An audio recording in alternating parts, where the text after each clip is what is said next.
is important here is not the fact that it's being sold, but the fact that this government to be able to fund its budgets, apart from borrowing money, some of the steps that will be taken will be the sale of national assets.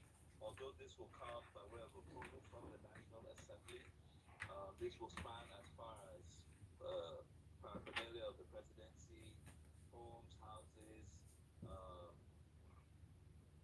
what do you call it? Some national companies that have national investment, they might have to privatize or commercialize or liberalize the ownership. We wait to Is the vote still there? All Is right. Devo is going to be reconnecting, but let's move on to the next headline. And this one is coming from Daily Post. The Nigerian Upstream Petroleum and Regulatory Commission has disclosed the president's plan or the administration's plan to revoke unused oil exploration leases. and that goes to Lakunle? Lakunle. Right. So the Nigeria Upstream Petroleum Regulatory Commission is one of the legacy agencies of the Department for Petroleum Resources, and in its commission, the act of this commission of 2020 or 2019, I think, this is one of the responsibilities supposed to do to supervise, to regulate, to issue licenses and revoke licenses if they need be. And to a large extent, one of the things that has been alleged in the industry before the Petroleum Industry Acts bill, before the PIA came into effect, was that many of the licenses that were issued were done on what's on the street we call paddy basis, not necessarily because the people who got it had the competence or the finances to do it, to actually participate in that part of the business, So what we see now is like some credence to that allegation that you've had licenses for ages, for years, and you have not been able to go to site to start the exploration or to start the mining. Now, what happens here is the NUPRC, has empowered by the act, will recommend to the president the licenses out of the I think they said that they have about 233 of such licenses that have been awarded in the last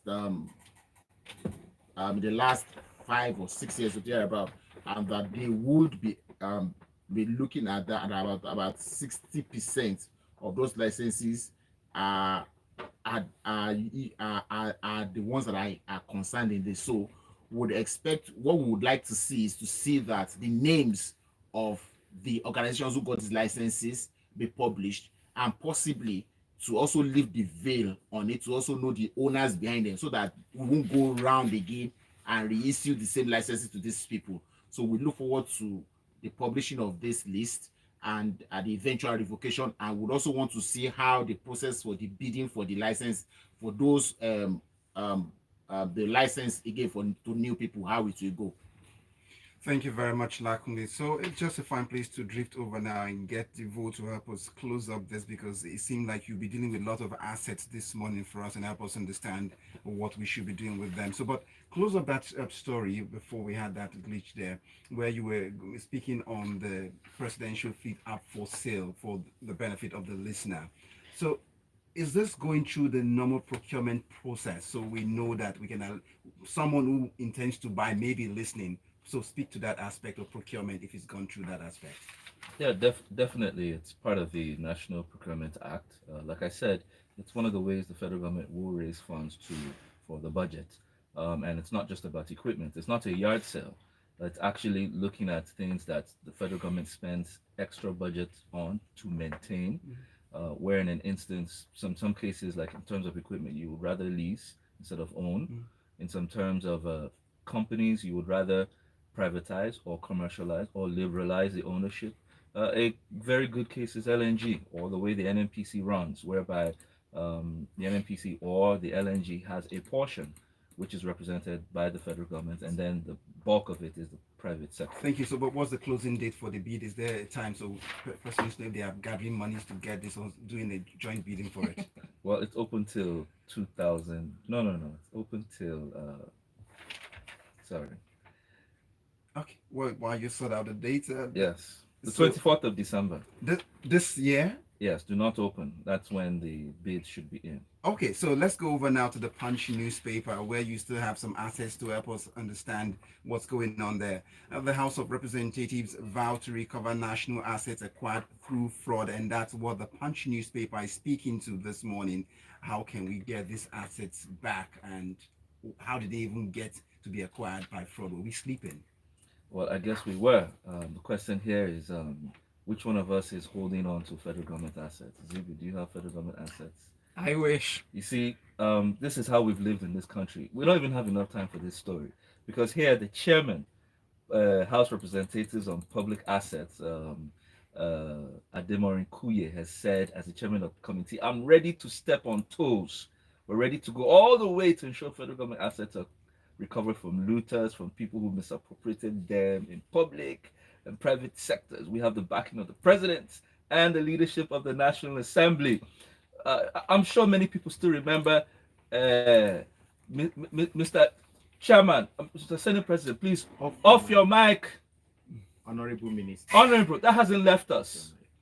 So in this instance, this chairman that is speaking, I hope he's ready to keep his mic on. All right? Okay. Because the truth is, this is the bane of Nigeria. Nigeria has not worked because it's poor. Nigeria has not worked because we don't have God-given potentials. We are poor simply because the people who have been in officiating positions at the federal, at the state, and at the local government have given themselves like more or less, if not half the cake or if not full cake. Mm-hmm. Take, for example, when people retire or they leave office, most times they literally take everything with them. So that's why you keep seeing these new budgets of them trying to outfit their offices, buy new cars, etc., because the old ones have gone. That's at the lowest level. Then you talk about even in terms of federal government assets that should be bringing money into the country, e.g., our space in the UK in terms of landing airlines, right? I understand in historical past that rental is being pocketed by former government officials. And now Nigeria struggles to create its bilateral instance. Now, here, he went on to speak that MOFI, that's the asset management company of the federal government, that was stating that the federal government assets are to the tune of 100 billion. Chairman was saying no. By his own estimates, at 18 billion. By his own assets, that's $18 billion. That the federal government assets are over 100 billion. Now, that's left for them to do the homework. That's why they're paid so much to uncover, first of all, what are the federal government assets. And then at the end of the day, we can begin to see whether they would literally do their jobs to ensure that that mic remains on while they spotlight. All right, 0809 4440981. Ajayi says, I think we're in serious trouble if the government now resorts to the sale of national assets to fund a budget that is largely consumption-based. Let's move on to The Guardian. NAPTIP, which is the National Agency for the Prohibition of Trafficking in Persons, has cautioned the youth to beware of individuals who pose as helpers, as this is now a major effective tactic employed by human traffickers. Lakunle?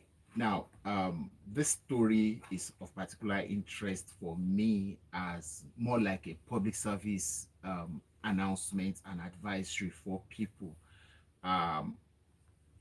Over the years, on TV, on radio, we've seen pictures of people trying to cross the Mediterranean into Europe. We've had the number of people who have died. We've had stories of neighbors' children or friends who try to cross the Sahara Desert and so on and so forth. There are some who are flown first class to these places. And on the other end, we hear the stories of how they turn out. We've seen pathetic stories all over the place. And then it is not just enough that there is a law against these things, right? Yes, it's good to have a law. NAPTIP had done a lot of work on this. We've had several wives of people in governors there was a particular first lady sometime not in our recent history who made this trafficking thing a major one, particularly the female gender. We see all these stories all the time. We need to go back to what do we need to do to dissuade our children, our young people from wanting to make this trip or getting tempted or being lured into these things. One, government, apart from setting the law, should be ready to make things that will make the youth look beyond this. Schooling, make school conducive, technical skills, work, jobs after going to school, generally all the things, social infrastructure that will make them want to stay here and thrive here rather than risk their lives crossing the deserts and all of those things. So this agency is only reminding us of these things that we know. And the work is not just on government, like I've said. Us parents also have a big role to play. We need to grind our children into understanding that it is not always greener on the other side. These people who lure these children into these things use the popular things, music. They point to a popular musician. Don't you see him perform? I can take you there. They use sports, football particularly. Don't you want to play in Europe? All these kind of things, they promise them all these kind of things, and then when to get to the other side, these are the things to see. I would rather my child play in the NPFL that I'm sure I can see than give to an agent who I don't know is going to promise to take him to Europe and then turns him into a slave when he gets there. So, first level, parents. Second level, government create social infrastructure and jobs. Third level, government, the law and enforcement of the law. All right, thank you very much. It looks like a fine place. We'll go over to Devoe after now, but let's just let you know that we'd like to get your thoughts on the headlines this morning on 0809-444-0981. It's still freshly pressed. Zibby is still here. My name is Omatseye Atsenuwa. To grow your money, let me tell you about ARM. Hi, Devoe. How are you? Oh, what happened? Who brought you back? Me, I came by myself. I think you went to How see are the you? queen. I did. Unfortunately, she died a year ago. Oh, wait, sorry. there's a new queen. There's The a new king. Trump There's a king. Yeah, but she's There's still a his queen, queen now. queen in consort. Who's No, the they queen? don't call her queen That's true. consort. That's who she is. They- No, they've removed They've her removed name. So it. she's Yeah. now the queen, She's the queen, queen queen. now. She's queen That now. was the plan from the beginning. It's better now. To The make man her is happy. future. Please. The man I don't is- like seeing Charlie stress. And Charlie, He's I finally- have some personal He's beef with finally Charlie. happy and legal. Yes, yes, please. God, Charlie God save the upgraded world. his side God save side the hen. Today by downloading Ah, the you called her ARM One side app hen. from Oh. Google Play Wait. Store or iOS Store. There are great options for So everyone. you follow for British media, eh? Wait, are you? I'm strongly team the Black Duchess. So No, but okay, the black. That's Megan. Megan. yeah, I'm like strongly on her Oh, team. wow, That's wow. 01271 Auntie Camilla. They will act movies about those two. ARM. Oh, they will. Let's There's a face book actually. I'm going to read it. together. One of these royal reporters. Hey, we're going back home. Now, while I do, we'll join the story with the health crisis. This next, number 5. It's still freshly pressed and smooth 98.1 FM, still picking up with the headlines from the local scene this morning. Devoe, let's head to the universities and see if all is calm and quiet at this time. But the Punch newspaper tells us that ASU laments mass resignation in public varsities. And so, what could be the cause of this? And are doctors not enough? They're taking away. What's going on? These are, okay, well, academic doctors, but there's a health side to it. All is not calm because ASU is saying that there's mass resignation. Mass is the operative word here, meaning plenty. They're happening so much that it's now telling. The chairman of the ASU chapter in UI, that's University of Ibadan, was saying that university is in a very pitiable condition with the stress and frustration visibly shown because of poorly remunerated lecturers. He said he gave a lot of reasons, which most times we know these things: poor and delayed salaries, unpaid allowances, poor infrastructure, lack of respect for the academic community. The dwindling hope of many of these factors are leading to this, and many of them, it's not like they're going to another university. They are joining the Japa train. That train is moving really fast. And the truth is, whilst it sounds nice, because even though Japa is referred to as a great escape, we need to look at how it's telling on those of us who are here. Now, he also mentioned that even the replacement of these lecturers hasn't come because many of the skilled university professors and lecturers have left, and the VCs are not even they don't have the authority to employ them immediately and replace. They have to go through the Ministry of Education in one long process. So you have a lot of classes, schools. I mean, university students will tell you how either a certain lecture is no longer available. Some courses cannot be done because those who have the requisite skill are not there. So you're getting, even before they were half-baked, now it is like quarter-baked. So what do you get at the end of the day in terms of graduates? Now, they were also saying that the student loan, which the federal government was providing, is only going to favor private university owners. One. Two, also the establishment of more universities, which we've heard from the National Assembly, was not going to help the matter, that they should improve the capacity of the existing ones. Now, the truth is, these are just they call it cause and effect, the effect of lack of focus on the core areas in your economy. You know, we scream about politicians all the time, like the one that said he's going to step on toes. But you see, while you're screaming about governance and politicians, this is where it matters: education, health. Now, combine this story about education, and when you don't have an educated population, who is going to do the work? Secondly, the other day we read reports of how another chairman of the House was in Lasu, and he was shocked to see 5 wards in Lasu shut down because of lack of health workers. It's the same thing. Everybody's joining. Luth, you mean? Yes, Luth here. Luth here, Idiaraba. Now, that 5 wards had a total of 150 beds. You know, there was a time that we didn't used to see bed space in Nigeria. Now the bed space is there. There's nobody to work. Then that includes doctors, nurses, lab scientists. It's a terrible state, and this needs to be brought out to the front so that people understand what needs to be done. In summary, what does this say about the attractiveness of the workforce we've got in Nigeria if they get into the other side? What does it say about them? There's a finger up. Okay. You see, the question you just asked was where my thought was drifting to as you were speaking. Okay, so governance, big elephants. And then, you know, it takes, I think, the elephant's heart beats, I think, about 12 times in a minute, compared that to the heart of the human that does 72. So it's expected that blood circulation in the human body will be faster than in the elephant, right? So that's what comparison of a private sector organization to government is in Nigeria. Now we have government. The decision maker is in Abuja. I am the head of the university, say the one in Lagos here, and I need to employ somebody. Then I'll need to send a letter. I'll ask my secretary to type the letter. It goes to Abuja. The man may not see it for God knows how long. So my school suffers. And then it also brings forth again the same thing. Look at what the conversation we're having about review of salaries over the years. The last time salaries of public workers were reviewed was how many years ago? Do you remember? I can't easily remember. So it tells one on the horizon already. Next year. That's a discussion. I said the last time it was actually done. So we can't even easily remember when it was last done. So, and then again, what is the capacity to train these people we are talking about? To teach in the university, the NUC says you must have a PhD, right?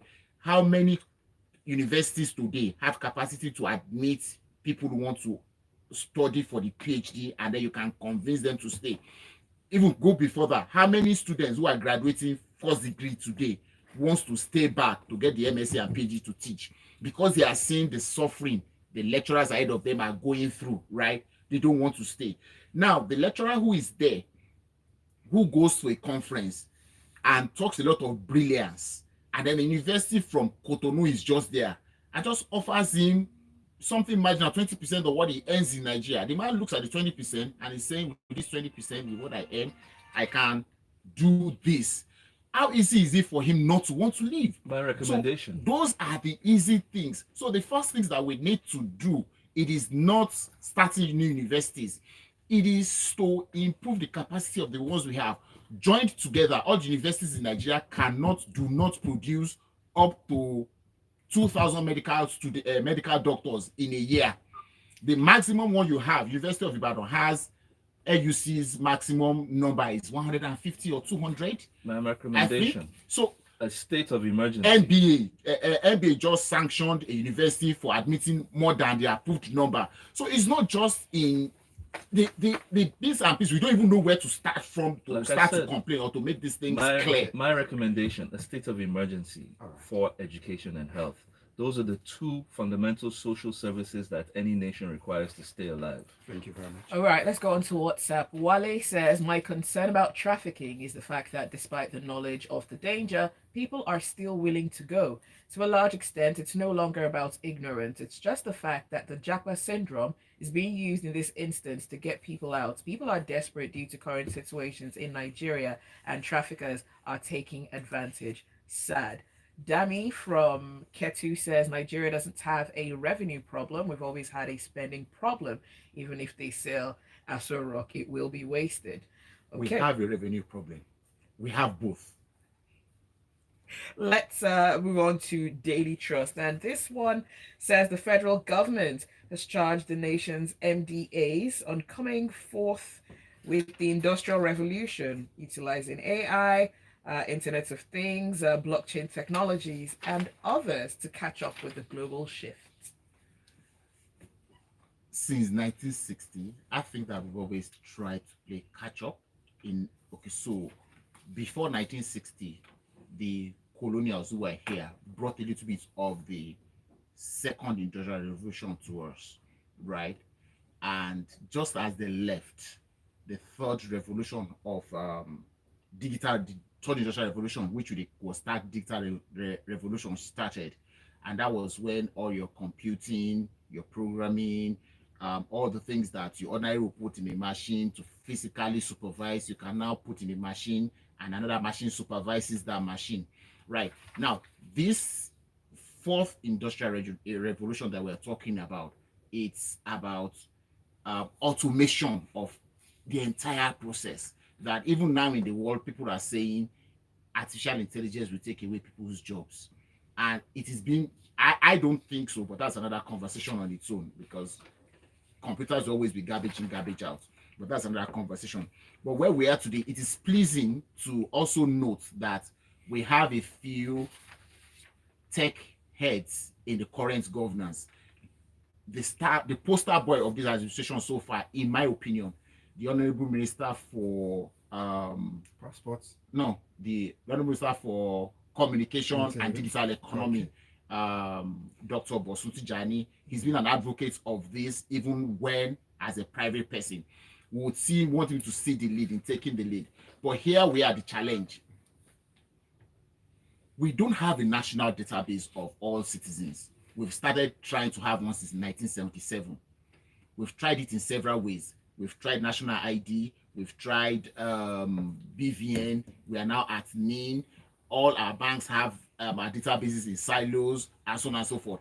Can we even start by having a unified national database first, and then everything else we can begin to build on that? So let's start from the things that we know we have in silos. Let's put them together, and then let's lead this with what government is doing, with what the minister I just mentioned is doing in his ministry, and then let other ministries flow into it one after the other. All right, thank you for that, Lakunle. We still got enough time to pick up this one, and that will be time for us to pick up. This one is coming in, and it's related to labor and wages again. Devoe, help us get to understand this one.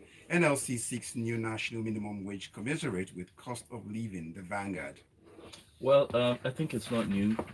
Literally, negotiations with the federal government on the taking up of the minimum wage for 2024 we've been at it, especially tied to the cost of living crisis that came with the removal of subsidy. I mean, inflation heavily hit Nigerians. By the books, they say 30%.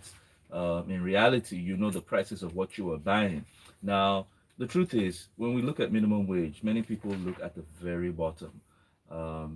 Currently, it's at 30,000. If you use the impact of the inflation from the FX harmonization, your 30,000 naira is actually $30. Now, that's incredible. That's what someone earns for a month. What would they do with that? How would they transport themselves? How would they feed themselves? Talk less of feeding their families, and these are mothers and fathers, uncles and aunties. Now, remember, it doesn't end with the minimum wage. It's applied across board to the top. So what you have is a consequential adjustment. My fear and challenge is not even the federal government. The federal government has been faithful in terms of paying its workers. Where the problem lies is states. Many of the states are owing arrears, not just in salaries and allowances, gratuities, which they only do as a political favor. I mean, pensions. So there's a huge challenge here, which I believe as the federal government has gotten increased revenue from the removal of subsidy, that judicial direction should be looked into this, and they arrive at a position quickly. Now, there are challenges which Joe Ajero has been telling his own people that they should look out for, especially where ghost workers are paid. Two, the issues of like ASU, where they said the IPIS leaves out their ability to earn in several places, and ensure that Nigerian people don't suffer unduly. Thank you very much, Devoe. I think we can take a few messages. This one is coming from Yinka, and Yinka says, what happened to the Prestige scholarship? That should have plugged the lack of critical manpower space. But as usual, we've messed up everything. Even the PTDF scholarship, how do we give scholarships to students who study abroad and stay back? That's not right. Every scholarship awardee must be made to pay back the system that gave them the scholarship, like it's been done in China. We have to be deliberate about these things. And Philip says, we've always said there are no jobs and many employable graduates are unemployed. If Nigerians on the job are learning, let the government roll out employment to fill the openings and by so doing, close the gaps. Let's stop seeing only the problem side of the Jackler syndrome. There is the positive part of it, where job opportunities abound for those left behind. And that's how we draw the curtains on Freshly Pressed this morning, but not before saying big thank you to Devoe Okorie for your time. Merci beaucoup. Well, let's go. We'll get to that some other day. Well, let's say thank you to Lakunle, Yusuf. Thank you for having me, and welcome back on the day, Mr. President. Thank you so much, Lakunle. Do stay with us. There's a lot more to come on the Smooth Breakfast. Invested in your tomorrow. A real draw curtain. It's back working.